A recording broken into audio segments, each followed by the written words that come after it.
Ms Franks. Thank you, Madam Acting President. I rise today to speak about the Prime Minister's energy address recently delivered, something that, as the Saturday paper noted, in almost 5,000 words, made 49 references to gas, 6 references to coal, but not a single mention of the term climate change, nor global warming or greenhouse effect. One reference, of course, to the global environment, but that was related to strategic and economic environment. Our Prime Minister did make 14 mentions of renewable energy, but only in the context of perceived problems associated with integrating renewables into the electricity grid, as he saw it.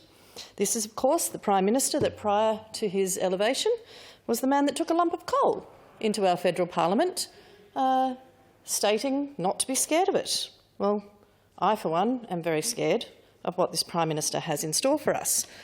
The Prime Minister has declared that gas will play a significant role in Australia's recovery after the economic shock of our pandemic. Indeed, he's flagged that, should no private industry step up, potential government leadership and involvement to create a gas plant will be something that the Prime Minister will then bring in to the federal parliament. He's announced in his so-called gas-led economic recovery plan that instead of investing in our communities, instead of investing in renewables, he's planning to hand out millions of taxpayer dollars to a dirty gas industry. That is our Prime Minister's road energy map. It's a roadmap akin to the final scene of Thelma and Louise. It's a roadmap that will drive us straight off a climate cliff. It is a roadmap that locks in climate cooking gas into our energy grid for more decades and delays our transition to renewable energy. It's a roadmap that is vested in supporting continued fossil fuels. It is risky and reckless, and it will have that same terrible ending that the Thelma and Louise movie certainly did.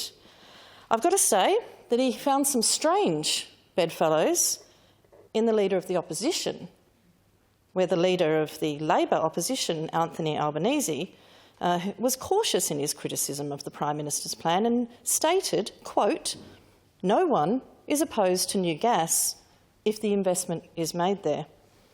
Well, not only, of course, did the Greens take issue with that, I think the Leader of the Opposition found that many of his own party will take issue with that. I note that while the Greens, of course, remain steadfastly opposed to investment in new gas and a so-called gas-led road detour, which will take us off the path to a renewables recovery, we are not alone.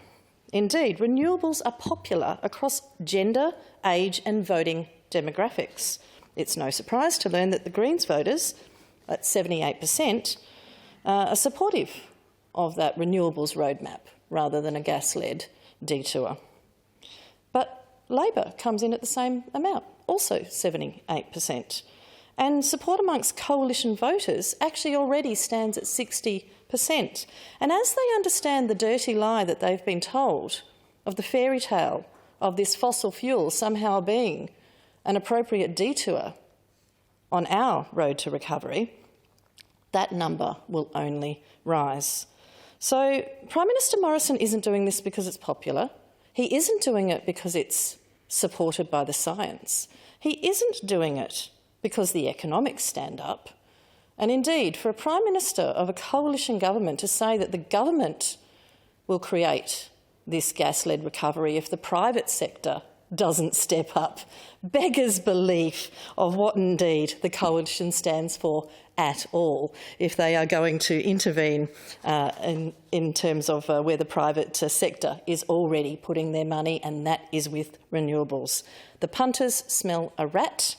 This gas policy stinks, and indeed nobody is buying what this Prime Minister has to sell. Thank you. Matters of interest have now finalised.